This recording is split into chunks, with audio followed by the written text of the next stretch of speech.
Chapter 3 of Masters of Space.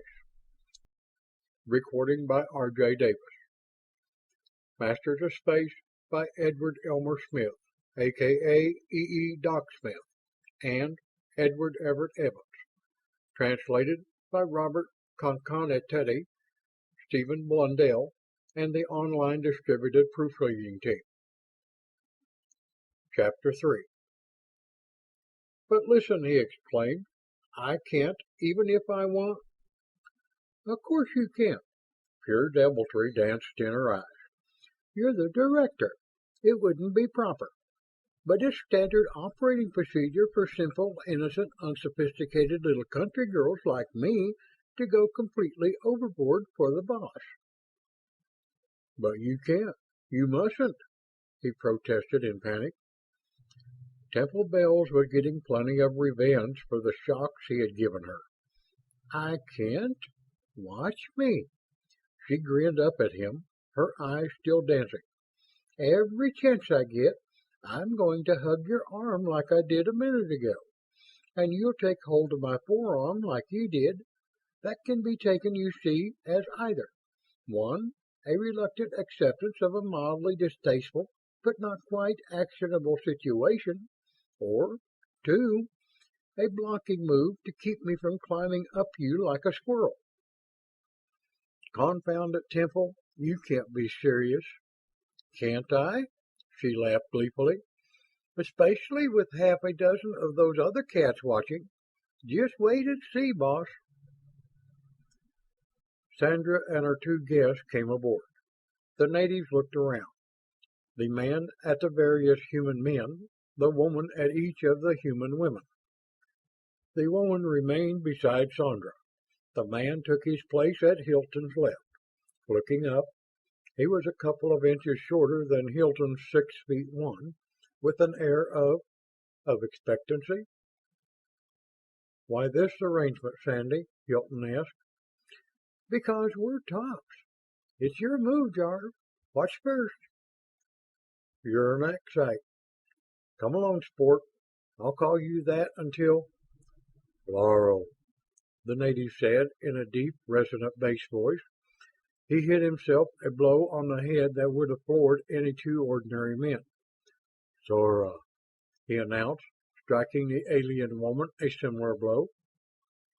"Laurel and Sora, I would like to have you look at our uranexite, with the idea of refueling our ship. Come with me, please." Both nodded and followed him.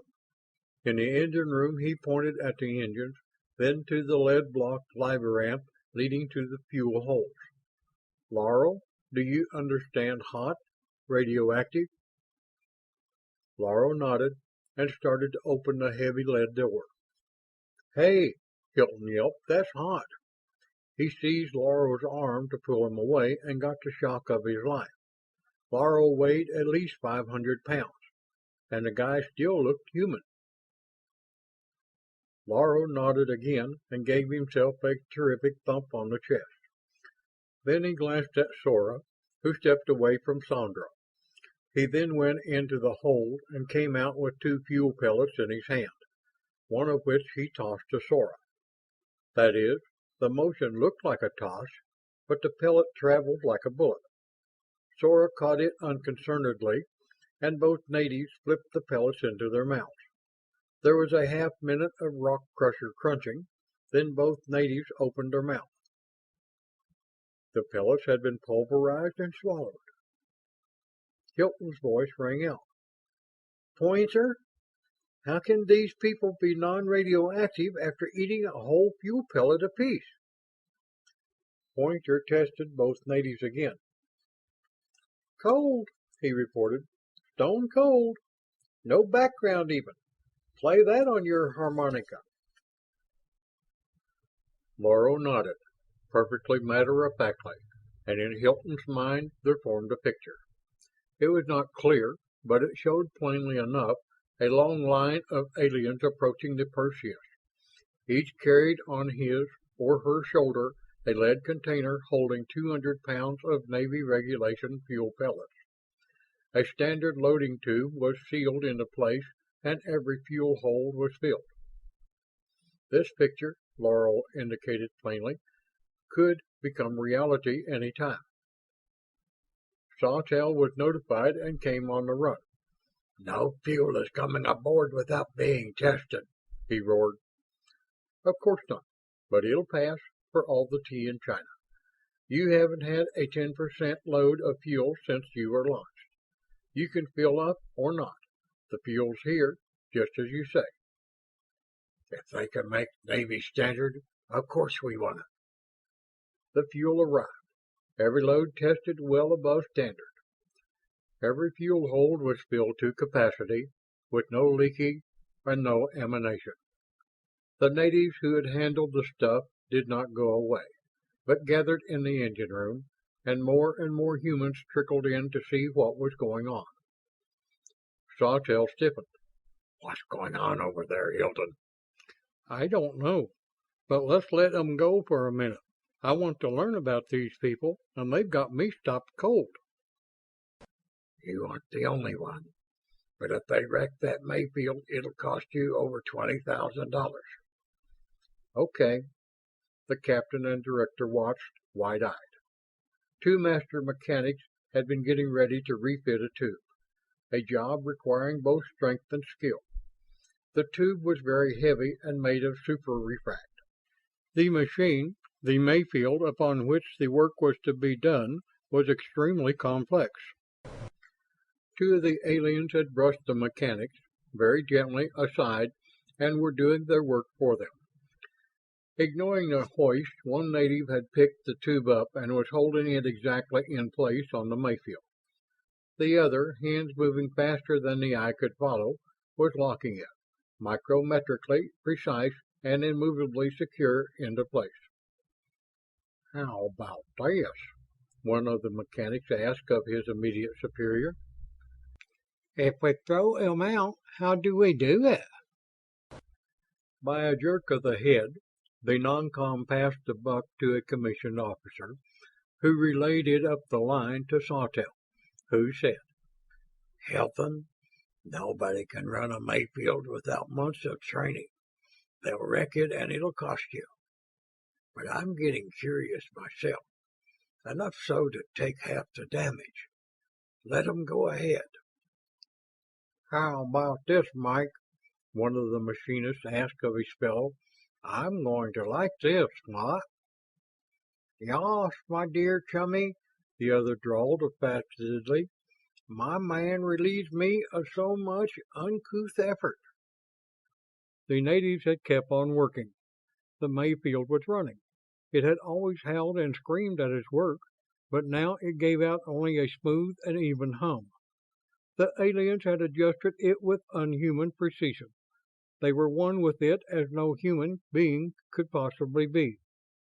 And every mind present knew that those aliens were, at long last, fulfilling their destiny and were, in that fulfillment, supremely happy. After tens of thousands of cycles of time, they were doing a job for their adored, their revered and beloved masters. That was a stunning shock. But it was eclipsed by another. "I am sorry, Master Hilton," Laurel's tremendous bass voice boomed out, "that it has taken us so long to learn your master's language as it now is. Since you left us, you have changed it radically, while we, of course, have not changed it at all." "I'm sorry, but you're mistaken," Hilton said. "We are merely visitors. We have never been here before, nor, as far as we know, were any of our ancestors ever here." "You need not test us, Master. We have kept your trust. Everything has been kept changelessly the same, awaiting your return as you ordered so long ago." "Can you read my mind?" Hilton demanded. "Of course, but Omans cannot read in Masters' minds anything except what Masters want Omans to read." "Omans?" Harkins asked. "Where did you Omans and your Masters come from, originally?" "As you know, Master, the Masters came originally from Arth. They populated Ardu, where we Omans were developed.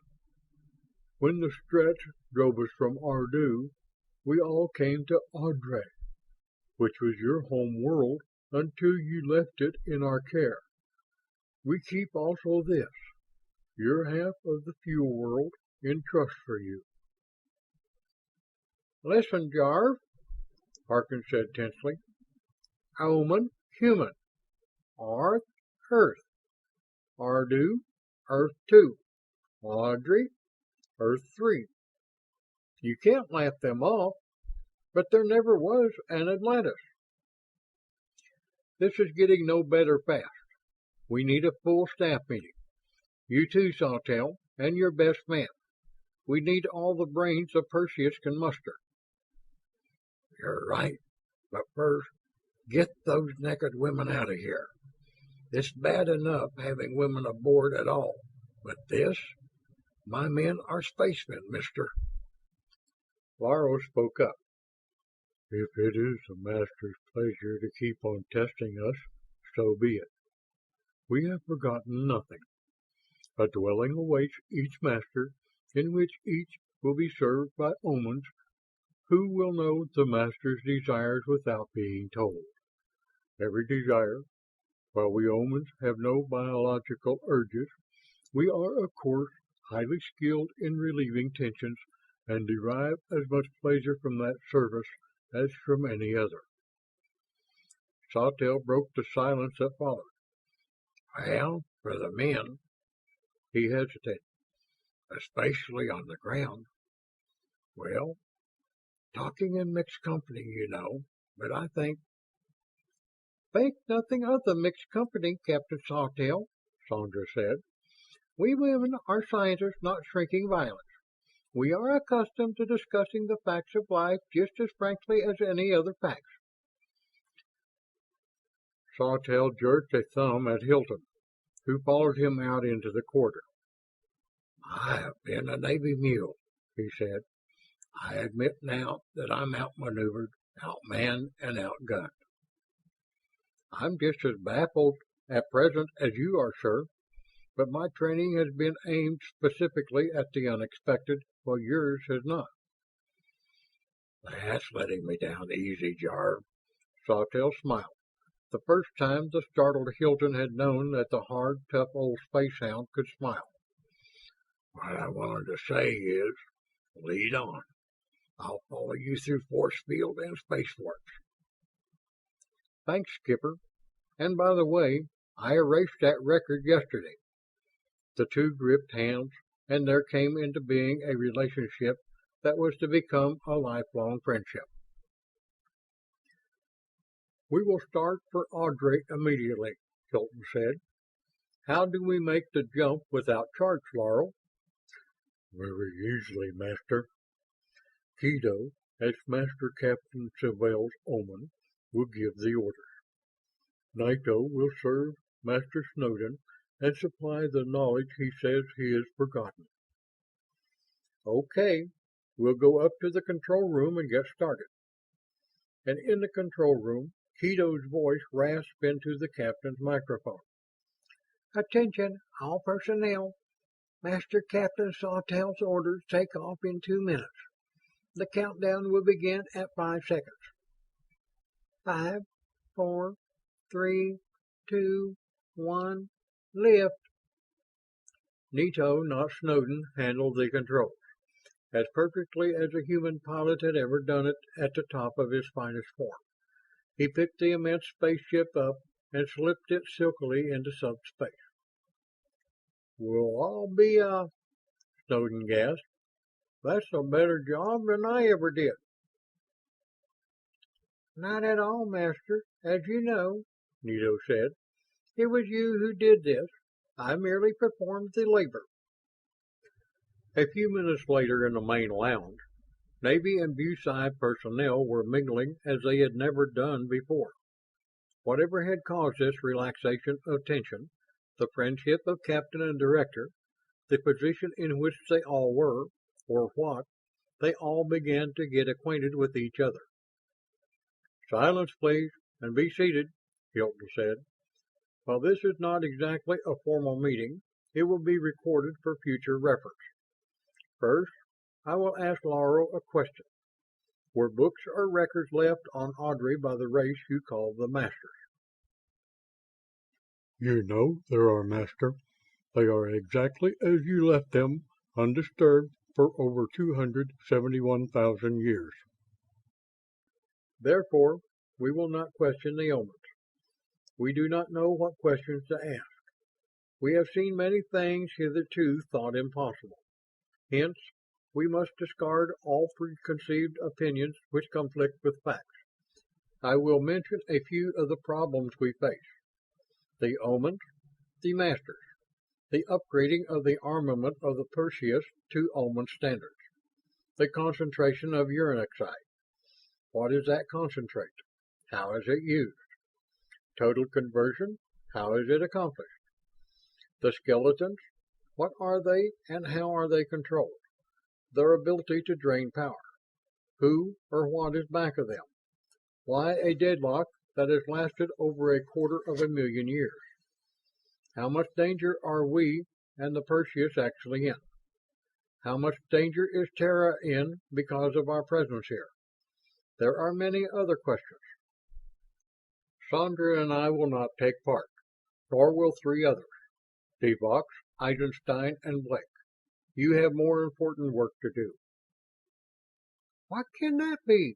Asked Rebecca. Of what possible use can a mathematician, a theoretician, and a theoretical astronomer be in such a situation as this? You can think powerfully in abstract terms, unhampered by Terran facts and laws, which we now know are neither facts nor laws. I cannot even categorize the problems we face. Perhaps you 3 will be able to. You will listen, then consult. Then tell me how to pick the teams to do the work. A more important job for you is this. Any problem to be solved must be stated clearly, and we don't know even what our basic problem is. I want something by the use of which I can break this thing open. Get it for me.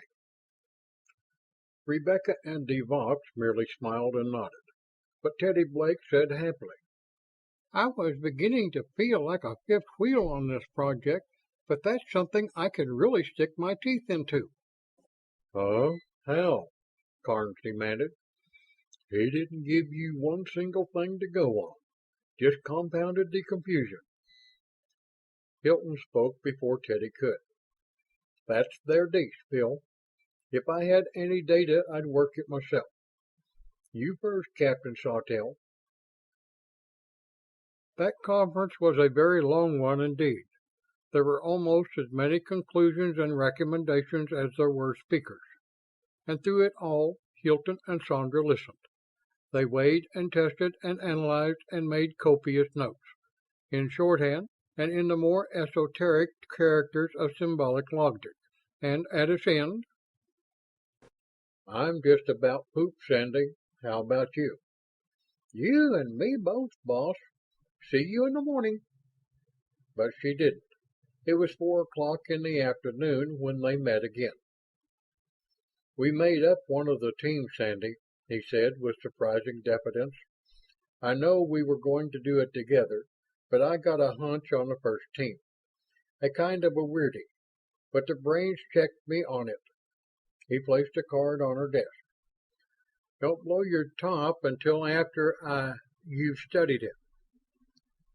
Why, I won't, of course. Her voice died away. Maybe you'd better cancel that, of course. She studied, and when she spoke again, she was exerting self-control.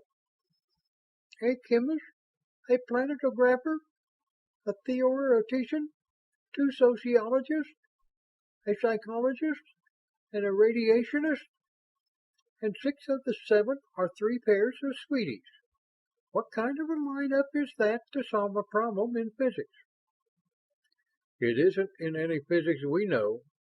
I said, think.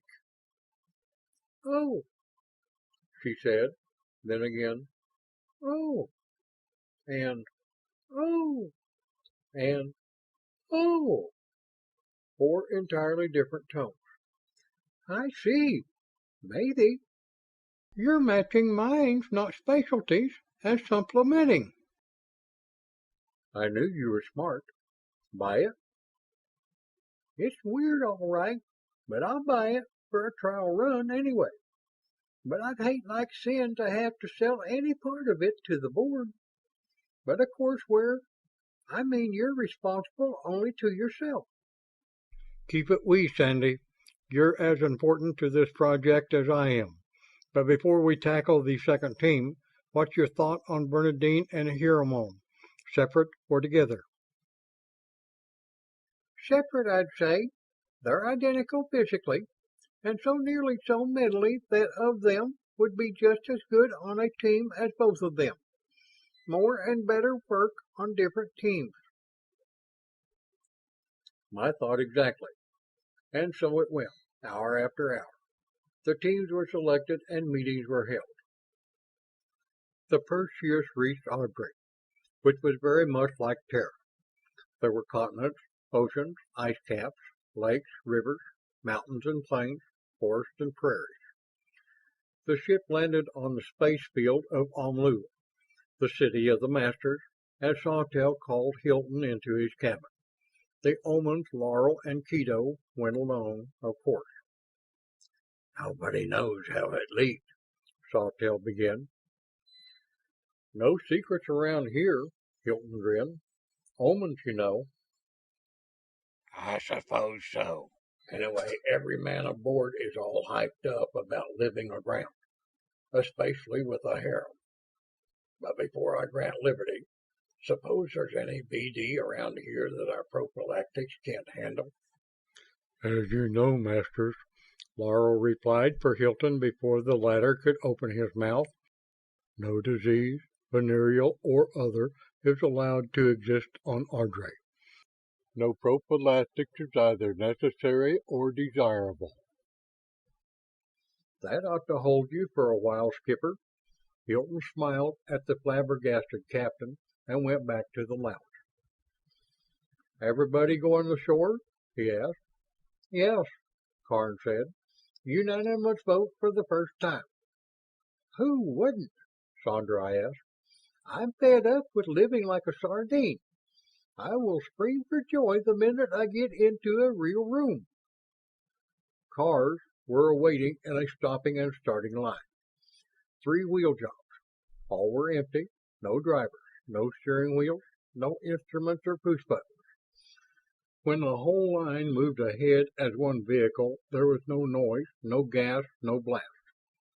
An Oman helped a master carefully into the rear seat of his car, leaped into the front seat, and the car sped quietly away. The whole line of empty cars, acting in perfect synchronization, shot forward one space and stopped. This is your car, Master, Laurel said, and made a production out of getting Hilton into the vehicle undamaged. Hilton's plan had been beautifully simple. All the teams were to meet at the Hall of Records.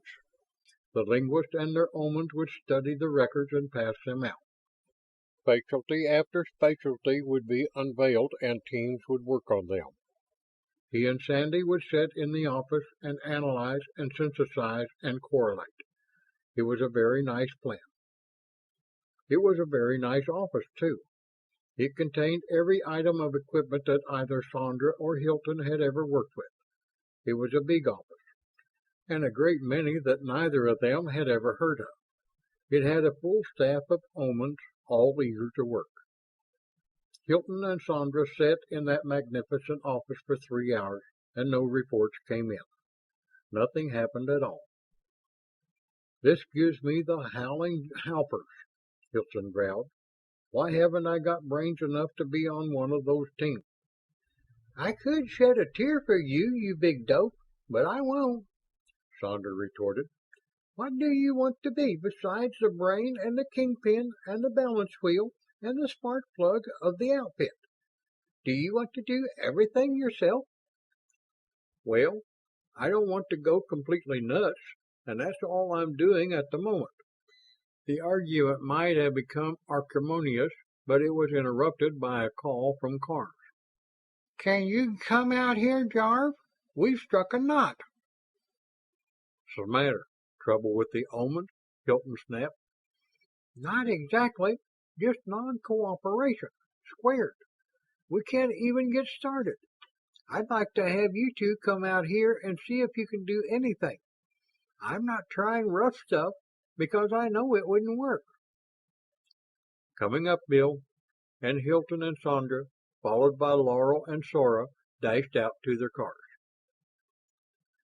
The Hall of Records was a long, wide, low, windowless, very massive structure, built of a metal that looked like stainless steel, kept highly polished.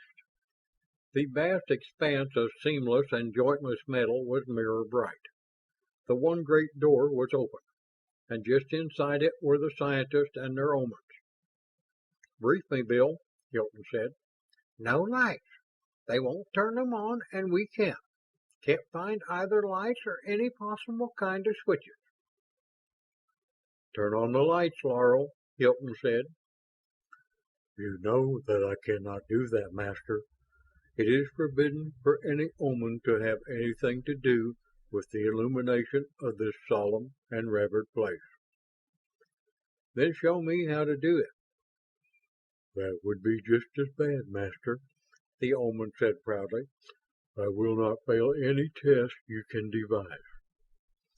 "Okay, all you omens go back to the ship and bring over 15 or 20 lights. The tripod jobs. Scat." They scattered and Hilton went on. "No use asking questions if you don't know what questions to ask. Let's see if we can cook up something. Lane, Kathy, what has biology got to say?"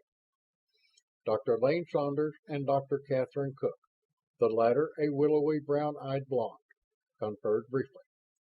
Then Saunders spoke, running both hands through his unruly shock of fiery red hair. "So far, the best we can do is a more or less educated guess. They're atomic-powered, total conversion androids. Their pseudo-flesh is composed mainly of silicon and fluorine. We don't know the formula yet, but it is much more stable than our Teflon, as Teflon is than cornmeal mush. As to the brains, no data. Bones are super stainless steel. Teeth, harder than diamond, but won't break.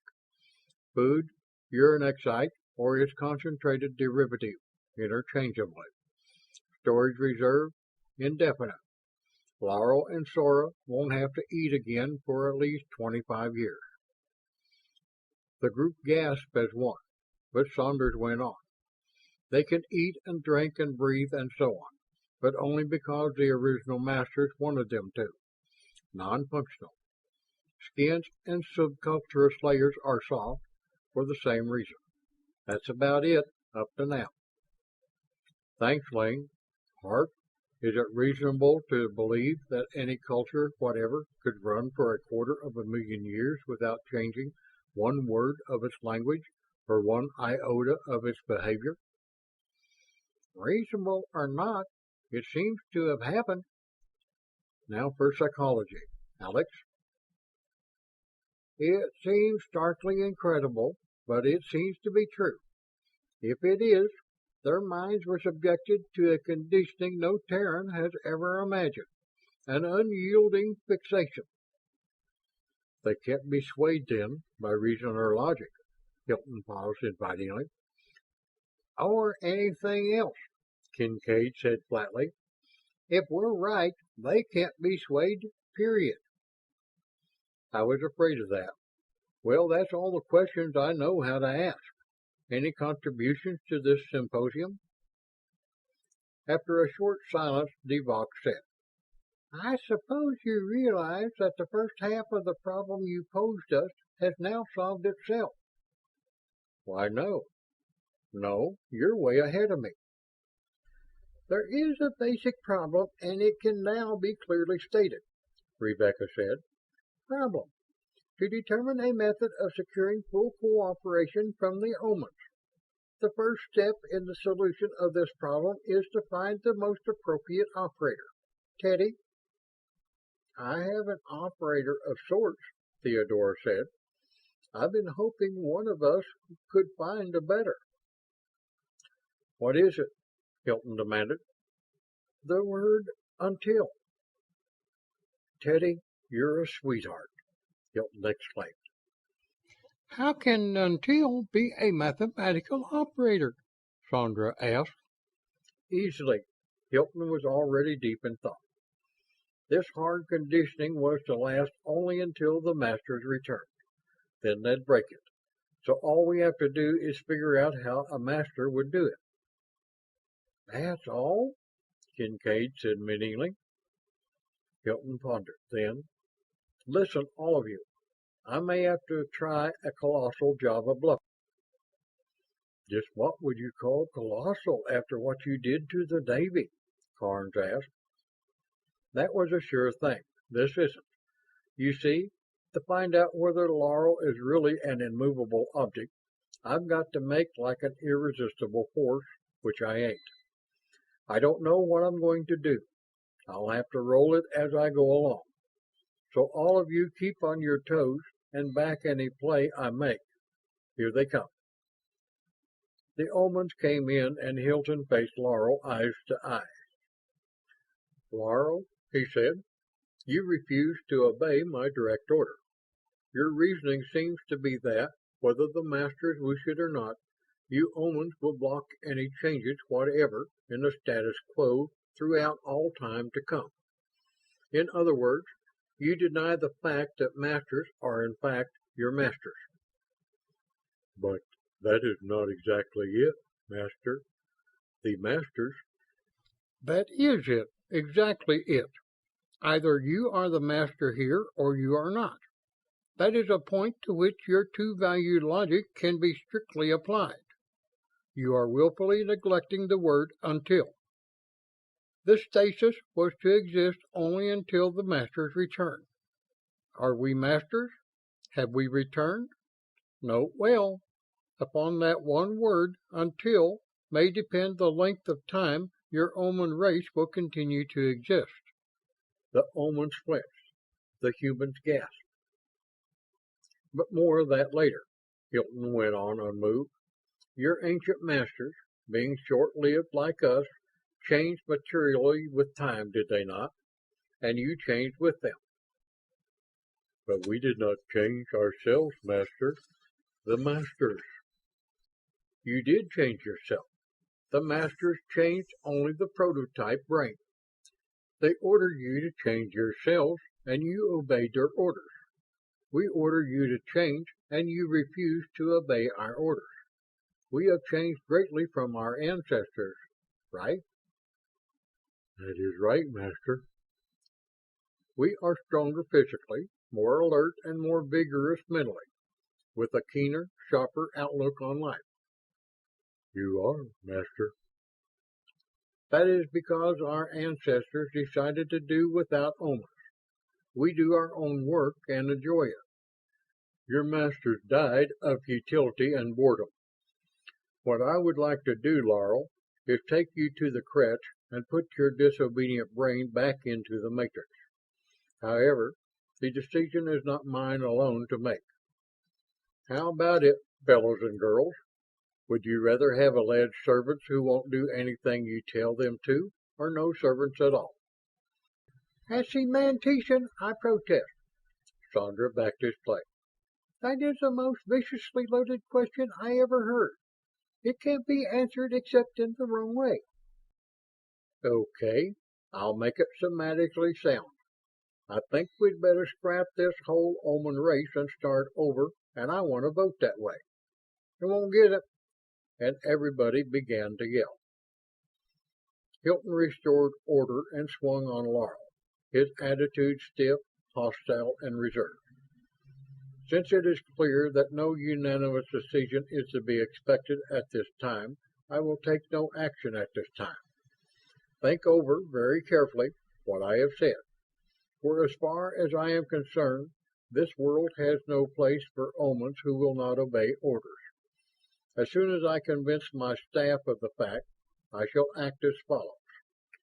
I shall give you an order, and if you do not obey it, blast your head to a cinder. I shall then give the same order to another Omen and blast him. This process will continue until, first, I find an obedient omen. Second, I run out of blasters. Third, the planet runs out of omens. Now take these lights into the first room of records, that one over there." He pointed, and no omen, and only 4 humans realized that he had made the omens telegraph their destination so that he could point it out to them.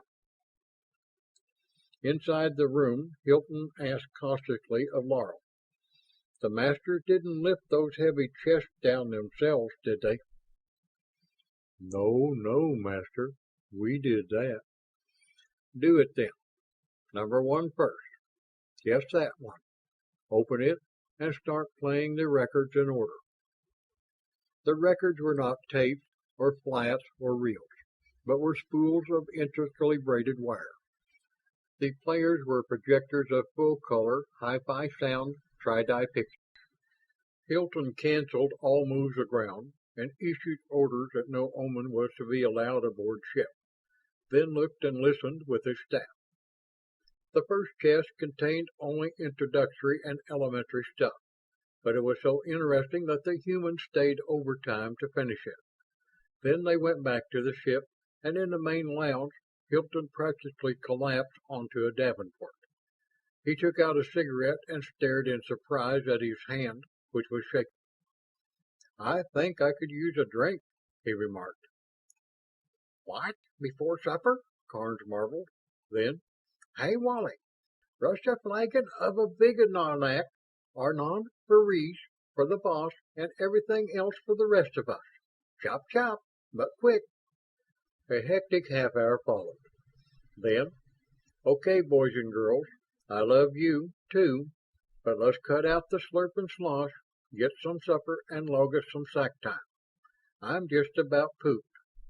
Sorry I had to queer the private residence deal, Sandy. You poor little sardine. But you know how it is." Sandra grimaced. "Uh-huh. I can take it a while longer if you can." After breakfast next morning, the staff met in the lounge. As usual, Hilton and Sandra were the first to arrive. "Hi, boss," she greeted him. "How do you feel?" "Fine. I could whip a wildcat and give her the first 2 scratches. I was a bit beat up last night, though." "I'll say. But what I simply can't get over is the way you underplayed the climax. Third, the planet runs out of omens. Just like that. No emphasis at all. Wow. It had the impact of a delayed action atomic bomb. It put goosebumps all over me. But just suppose they'd missed it." "No fear. They're smart. I had to play it as though the whole Oman race is no more important than a cigarette butt. The great big question, though, is whether I put it across or not." At that point, a dozen people came in, all talking about the same subject. "Hi, Jarve," Karn said. "I still say you ought to take up poker as a life work. Tiny, let's you and him sit down now and play a few hands." "Might not." Devok shook his head violently, shrugged his shoulders, and threw both arms wide. "By the sacred name of a small blue cabbage, not me." Carnes laughed. "How did you have the guts to state so many things as facts, if you'd guessed wrong just once?" "I didn't," Hilton grinned. "Think back, Bill. The only thing I said as a fact was that we as a race are better than the Masters were, and that is obvious. Everything else was implication, logic, and bluff." "That's right at that. And they were neurotic and decadent. No question about that. But listen, boss," this was Stella Wayne, "about this mind-reading business. If Laurel could read your mind, he'd know you were bluffing and... Oh, that omens can read only what Masters wish omens to read, eh? But do you think that applies to us?" "I'm sure it does. And I was thinking some pretty savage thoughts. And I want to caution all of you, whenever you're near any omen, Start thinking that you're beginning to agree with me that they're useless to us and let them know it. Now get out on the job, all of you. Scat. Just a minute, Pointer said. We're going to have to keep on using the Omans in their cars, aren't we? Of course. Just be superior and distant. They're on probation. We haven't decided yet what to do about them. Since that happens to be true, it'll be easy. Hilton and Sandra went to their tiny office. There wasn't room to pace the floor, but Hilton tried to pace it anyway. Now don't say again that you want to do something, Sandra said brightly. Look what happened when you said that yesterday. I've got a job, but I don't know enough to do it. The creche. There's probably only one on the planet. So I want you to help me think. The Masters were very sensitive to radiation, right? Right. That city on Fuel Bin was kept decon to 0, just in case some Master wanted to visit it. And the Masters had to work in the creche whenever anything really new had to be put into the prototype brain? I'd say so, yes. So they had armor, probably as much better than our radiation suits as the rest of their stuff is. Now, did they or did they not have thought screens? Ouch! You think of the damnedest things, Chief.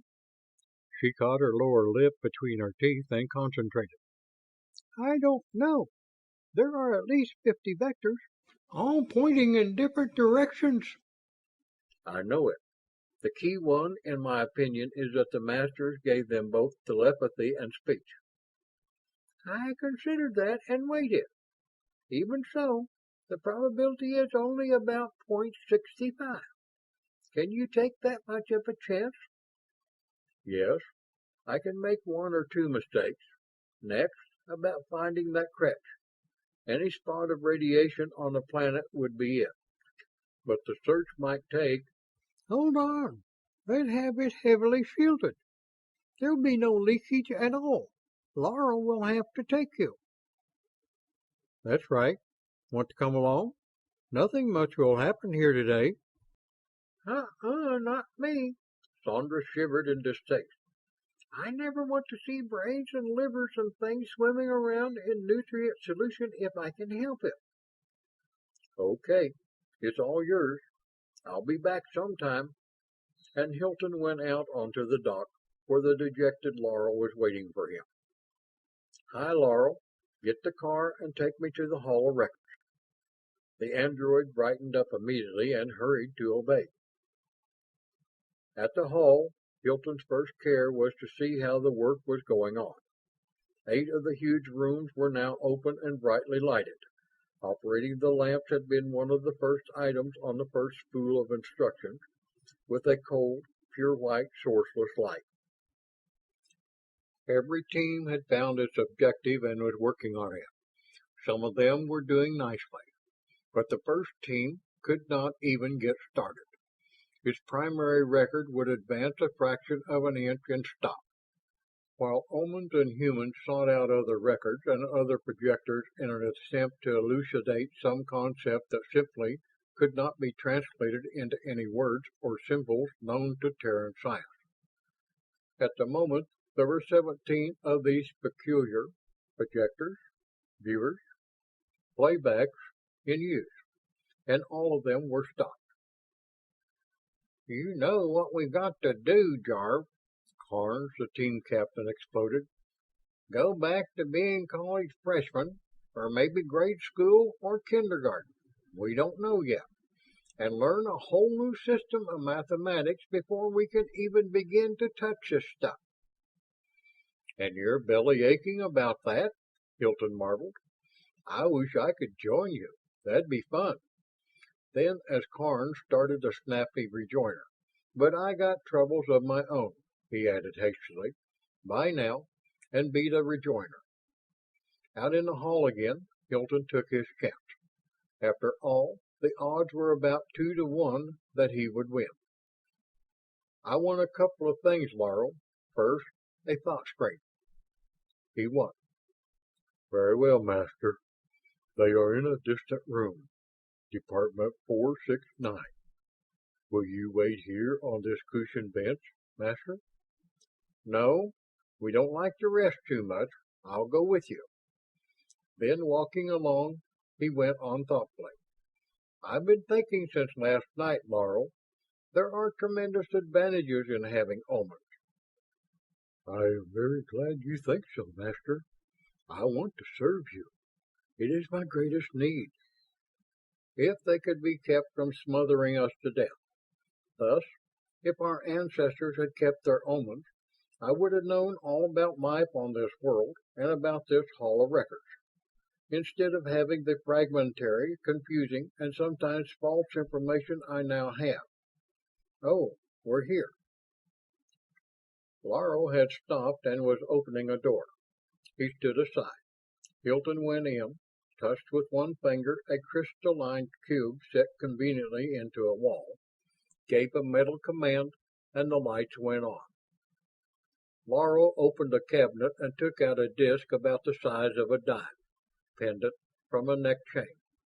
While Hilton had not known what to expect, he certainly had not expected anything as simple as that. Nevertheless, he kept his face straight and his thoughts unmoved as Laurel hung the tiny thing around his neck and adjusted the chain to a loose fit. Thanks, Laurel. Hilton removed it and put it into his pocket. It won't work from there, will it? No, Master. To function, it must be within 18 inches of the brain. The second thing, Master? A radiation-proof suit. Then you will please take me to the crèche. The android almost missed a step, but said nothing. The radiation-proof suit. How glad Hilton was that he had not called it armor. Was as much of a surprise as the thought spring generator had been. It was a coverall, made of something that looked like thin plastic, weighing less than 1 pound. It had one sealed box, about the size and weight of a cigarette case. No wires or apparatus could be seen. Air entered through 2 filters, one at each heel, flowed upward, for no reason at all that Hilton could see, and out through a filter above the top of his head. The suit neither flopped nor clung, but stood out comfortably out of the way all by itself. Hilton just barely accepted the suit, too, without showing surprise. The crèche, it turned out, while not in the city of Omlu itself, was not too far out to reach easily by car. En route, Laurel said stiffly, tentatively, Hilton could not fit an adverb to the tone. Master, have you then decided to destroy me? That is, of course, you're right. Not this time, at least. Laurel drew an entirely human breath of relief, and Hilton went on. I don't want to destroy you at all, and won't unless I have to. But some way or another, my silicon fluoride friend, you are either going to learn how to cooperate, or you won't last much longer. But, Master, that is exactly... Oh, hell. Do we have to go over that again? At the blaze of frustrated fury in Hilton's mind, Laurel flinched away. If you can't talk sense, keep still. In half an hour, the car stopped in front of a small building which looked something like a subway kiosk, except for the door, which, built of steel-reinforced lead, swung on a piano hinge having a pin a good 8 inches in diameter. Laurel opened that door. They went in. As the tremendously massive portal clanged shut, lights flashed on. Hilton glanced at his telltales, one inside, one outside his suit. Both showed 0. Down 20 steps, another door. 20 more, another, and a fourth. Hilton's inside meter still read 0. The outside one was beginning to climb. Into an elevator and straight down for what must have been 400 or 500 feet, another door. Hilton went through this final barrier gingerly, eyes nailed to his gauges. The outside needle was high in the red, almost against the pin, but the inside one still sat reassuringly on 0. He stared at the android. How can any possible brain take so much of this stuff without damage? It does not reach the brain, Master. We convert it. Each minute of this is what you would call a good square meal. I see. Dimly. You can eat energy, or drink it, or soak it up through your skins, however it comes. It's all duck soup for you.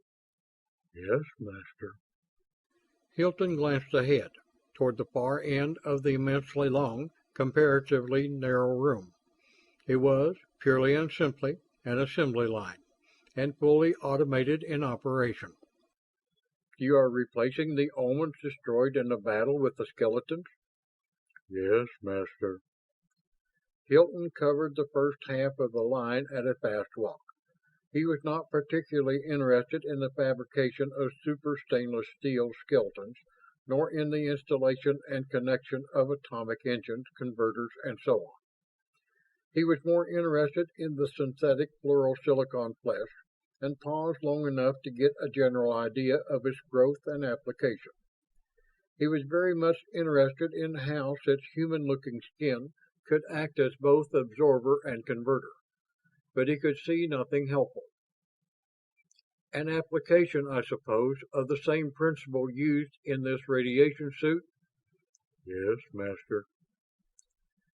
At the end of the line he stopped. A brain in place and connected to millions of infinitely fine wire nerves, but not yet surrounded by a skull, was being educated. Scanners, multitudes of incomprehensibly complex machines, most of them were doing nothing apparently, but such beams would have to be invisibly, microscopically fine. But a bare brain, in such a hot environment as this?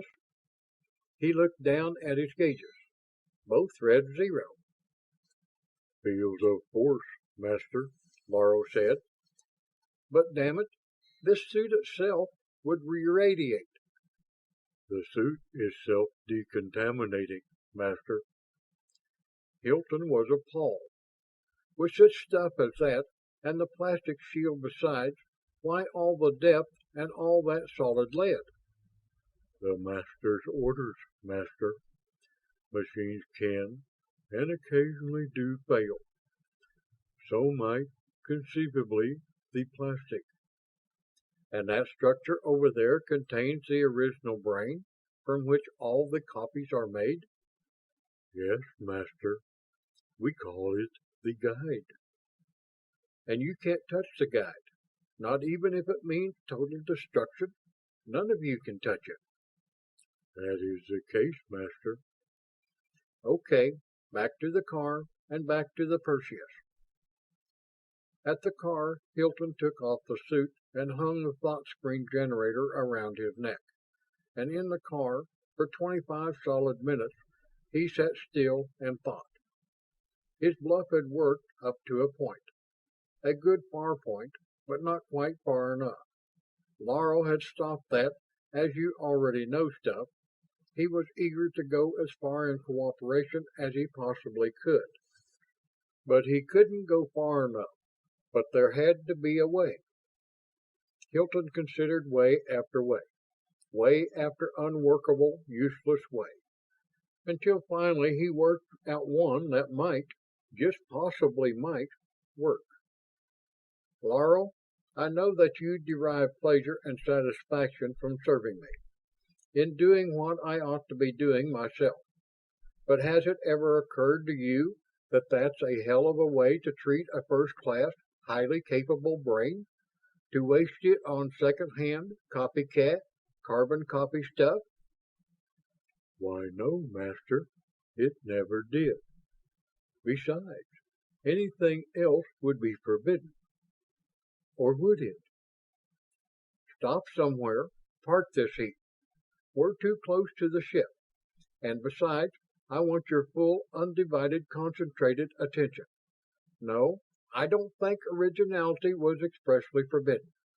It would have been, of course, if the Masters had thought of it, but neither they nor you ever even considered the possibility of such a thing, right?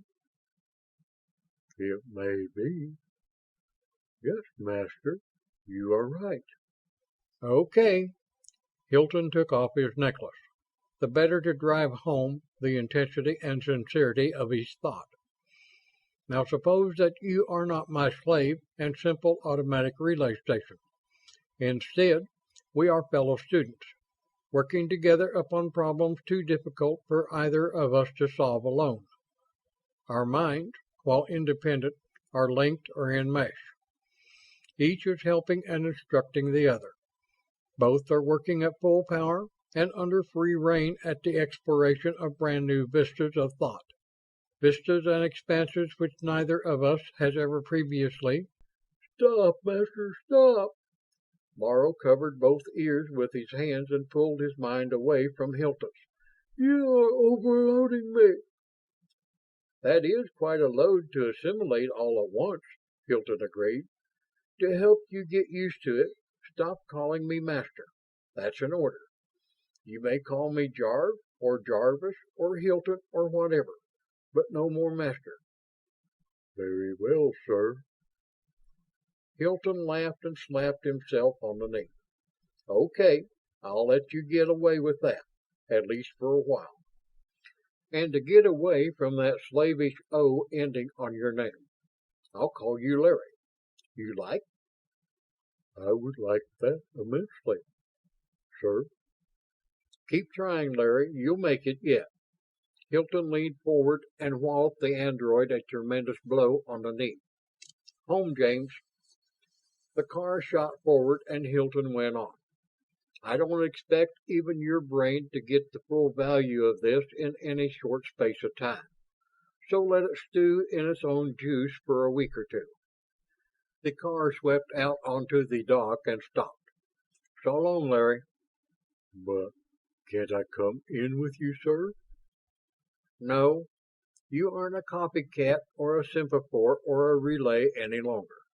You're a freewheeling, wide-swinging, hard-hitting, independent entity, monarch of all you survey, captain of your soul, and so on. I want you to devote the imponderable force of the intellect to that concept until you understand it thoroughly, until you have developed a top-bracket lot of top-bracket stuff, originality, initiative, force, drive, and thrust.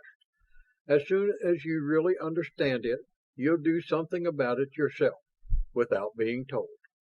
Go to it, chum. In the ship, Hilton went directly to Kincaid's office. Alex, I want to ask you a thing that's got a snapper on it. Then slowly and hesitantly. It's about Temple Bells. Has she? Is she?